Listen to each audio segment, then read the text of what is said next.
Now, from the University of Okoboji, it's Okoboji Broadcast with Jeff Thee. Welcome to Okoboji Broadcast, everybody. I'm Jeff Thee, coming to you from the Dickinson County Museum. Director, my friend, Mary Dreier, standing here at the ready. Hey, happy Wednesday. You have before us, on our little display table here, a map of the Iowa Great Lakes from, I am guessing pre-1900, or at least around 1900. This map is so cool. First of all, it's like on blueprint paper, you know, and you just don't see that. Right. Okay? And the ads on this map, like for A.M. Johnson. A.M. Johnson was a Norwegian immigrant who built his first store on the sandy beach of Haywards Bay. And it was kind of a general store, kind of the Casey's of the era, I think. And then, as he became more successful, he built what is now the Edward Jones Building downtown. Yeah. So he's got a long-standing history here. He sold, it says here he was established in 1870, and he had a complete stock of tourist supplies. And we're talking about... You wonder what those were at that time. What were the tourist supplies? You know, probably wasn't suntan lotion then, you know. Probably not. Yeah. And probably not cords for your cell phones. Exactly. No doubt. But the other things I think are kind of cool on this map, I mean, besides the map itself, there are ads for the different steamboats that were running at this time. The Huntress, the Des Moines, the Favorite, the Hiawatha, and the Minnehaha. Now that's a boat that I've not heard of here. No, I don't think I have either. You just don't hear about it. Also, there's an ad for the Green Mountain Lodge. I have no idea where that was. $1 a day? Is that what I'm seeing there? It's either $100 a day or $1 a day, and I suspect strongly by it's $1,900 $1 a day. Yeah, and that would have been pretty pricey. I mean, really, you think about $1,900, sure. You could have bought lots on Dixon's Beach. They were advertised on here. And also lakeshore lots for sale on at Okoboji Park. I don't even know where that is. But R.A. Smith, you know, we've talked about R.A. Smith before. He was, he first came up in 1857, in March of 1857, as part of the relief expedition from Fort Dodge to rescue the folks during the massacre. Ended up being a burial party. But R.A. Smith and his brother M.J., or Milton Smith, owned a lot of lakeshore land. I mean, a lot of lakeshore land, and obviously they were selling lots at the time. The other thing that is so interesting on this map that I haven't seen on other maps, Jeff, is the actual locations of the different massacre cabins. Oh, wow. Yes, yes. That is interesting. Shown on this map, yeah. And there are points on this map that are named differently than points that we know today. As we call them, yes. Eagle Point, which is near and dear to my own heart, number 15 on the map here, was actually known as Bluff Point. Bluff Point. Bluff Point. And there's some other names that are different also. Eagle Point, which I just mentioned, wasn't where it is now. It was up on the west side of West Okoboji, up kind of near Tom Vidal's house. Okay, up there by Peace Harbor. Yeah. Okay. That was known as Eagle Point. That was the original Eagle Point. Givens Point was named at this time. Givens Point is west of Okoboji Boats, where the chateau, which burned this weekend, had a fire. And that was the home of Judge Givens. So there's just all sorts of cool stuff on here. And they actually have an ad for the massacre. Or of the cabin, Abby Garden Sharp's cabin. And that Mrs. Abby Garden Sharp, they mention it as. Interesting. Yes, because she was. But yeah, she would have obviously advertised in any way possible because she was the consummate businesswoman of the era. So anyway, I brought out this map, A, because it's really, really, really cool, and B, because I thought it'd be kind of fun to talk a little bit about how things were named around here. I mean, we all take the names of the lakes area. You grow up with them, or in my case, you've lived here a long time with them, and it's just, well, that's the name of that. Yeah, it's just. And how did that name come about? Right. Well, for instance, let's start with Judge Gibbons Point, which we were just talking about, the home of the chateau west of Okoboji Boats. And he was a judge, of course, and he built a cottage on this lot that he purchased from Milton Smith, who I just talked about earlier.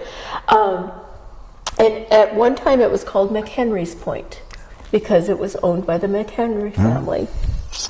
Another point, if you go further west from there, is Fort Dodge Point. And like many of the places around here, Fort Dodge Point was called Fort Dodge Point because prominent citizens from Fort Dodge built homes together, bought land together on that point. And they had a community of their own. Hayward's Bay, which is further up the line on the east shore of West Okoboji, was originally called Palmer's Bay. Palmer's Bay. Yeah, I didn't know that. But then it became the property of William Hayward of Spirit Lake and Harry Buck, who surveyed and platted a portion of the lakeshore lots. It was an extremely popular place for Spirit Lake people. And like I said, that's where A.M. Johnson opened up his first store. If you go to Hayward's Bay today, you see this humongous rock on the beach. You know the rock I'm talking about? Yeah, I do indeed, yes. You look at pictures of A.M. Johnson's store on the beach, there's the rock right there. I think our that own is Rock of Gibraltar. or our Rock of Hayward's Bay. Yeah, there you go. And Miller's Bay, we all know Miller's Bay, of course. It became as a favorite camping ground, and it gained the reputation of being the finest fishing ground in the Iowa Great Lakes. It was named after George Miller, who was one of the first settlers on the west side of West Okoboji. And isn't that interesting? The people that flock there every weekend. Yes. And tie we up know and all them well. that. We know them well, but no idea why they're in Miller's Bay. You just don't think about this stuff. And you know where High Point Hacienda was? Yes. In Miller's Bay, where the Wahpeton Water Tower is now. At one time, it was called the highest point in Iowa, and we know that has been replaced by a hog lot by Ocheyedan. But according to legend, it was the burial place of Chief Okoboji, but that was truly a legend. It's not. Oh, that's not true. I don't believe it's the real deal. And Pikes Point? Yes. It was purchased by Mr. Patterson and Mr. Baum from Omaha in the late 1890s. And it's unclear if the point was named after Zebulon Pike, the explorer, or the pike fish. Either way, but Mr. Patterson, who owned the land, built a mansion there, a McMansion back in the day. It was to the east of the point, a little bit. Where the park is now. And it was a mansion. And story has it that it was haunted. Because we all need our legends, don't we? We do, but it's very fun. And I think kids that were growing up when this house was abandoned there, the Patterson family didn't live in it very long. And according to story, they kind of left in the dead of night and there were still dishes on the tables. And so kids used to go in this house and claim that it was haunted and tried to find the ghosts. I love it. But that was at Pikes Point. Colcord Point is another point that was named after a family that came. This particular family came from Oklahoma, and they built a cottage on the point. But it was originally called Oklahoma Point in honor of the Colcord home state. So, these names are all over the place. Eagle Point, the one that sticks out into Emerson Bay. It was on that point. An eagle built and maintained its nest in a huge tree that was so large it could be seen from any point on West Lake. The nest looked as big as a small house, and it remained for years after the eagles abandoned it. It's not known what happened to it or the tree. At the time that the eagles were nesting there, the point was known as Sam Pillsbury's Point, a different Pillsbury's Point. It was changed to Eagle Point to avoid confusion with Pillsbury Point in Arnold's Park and to remember the eagles. And if you go by there now on your boat, there is a little statue of an eagle there. I've never noticed that. I think it was put up within recent years. I think there was probably one back in the day. Gotcha. But Eagle Point wasn't always Eagle Point. And Pillsbury Point, of course, was named for the Pillsbury family that owned the land there. They actually took over the Gardner Cottage after the Gardner family and after J.S. Prescott, who got it from the Gardners, had it. Pillsbury's had it. And it was the home of the first school in the area and also the first church service in the area. Yes. Was there. So that's Pillsbury Point. Pocahontas Point was not named after the Indian princess. No, really? It was named after the plethora of people from the town of Pocahontas who came and settled on the point. Okay, like Fort Dodge Point, okay. Exactly. Pocahontas was the hometown of A.O. Garlock. And you've heard of Garlock Slough? Yeah. In the same area, named for the same guy. Oh, wow, okay. Yeah. Des Moines Beach was Smith land also.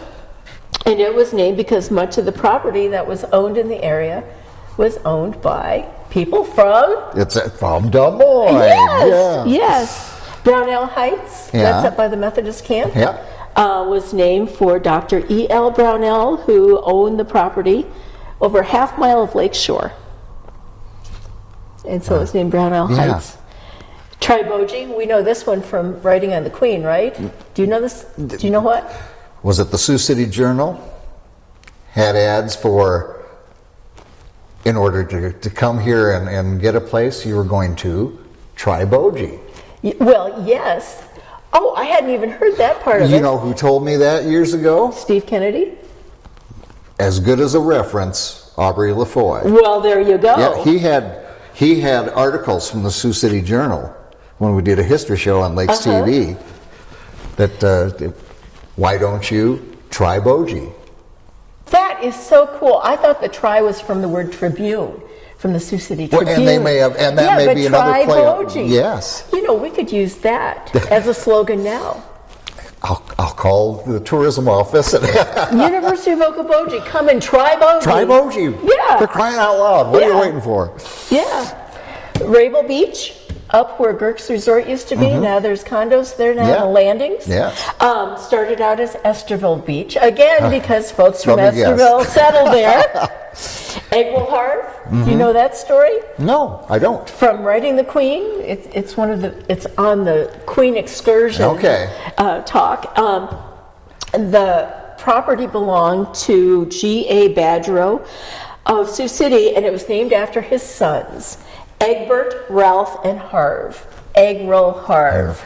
Got it. Yes. Yes. Did you know that there was a loose alligator there one time? Once again, here's a new one. Random bits of information. Someone had a pet alligator, and they're not native, obviously. Eggroll Harve and the Mineral Springs were a big deal back in the day. It was a place where tourists would come. And to attract more people, they had animals, including an alligator. Unfortunately, the alligator got loose and got into the lake. So, yes, there was once an alligator in West Lake Okoboji. Oh, my. Yes, yes. So, anyway, these beaches and, these names that we just take for granted. Yeah. Where they got was that their original name? We've got points that you've brought up here that we know where they are now, but there was another one. Maywood, the home of Taco House, yes, was named for an owner who purchased the property in 1920. His name was F.J. Maywood. May. Oh, okay. He had a lumberyard he had a store in Milford. Okay. Wheeler's Beach, named for Wheelers. Did you know that was a car camp? Wheeler's Woods? I don't think I did, no. It's now a woods, it's now a preserve, which I'm so glad it is. Yeah. But back in the day, it was a very popular car camp. That we talked about just a few weeks ago. Yeah, the earliest way that people went camping. Gillies Beach and Sunset Beach, named for Mr. Gilly, of course, and Sunset because of the amazing sunset views.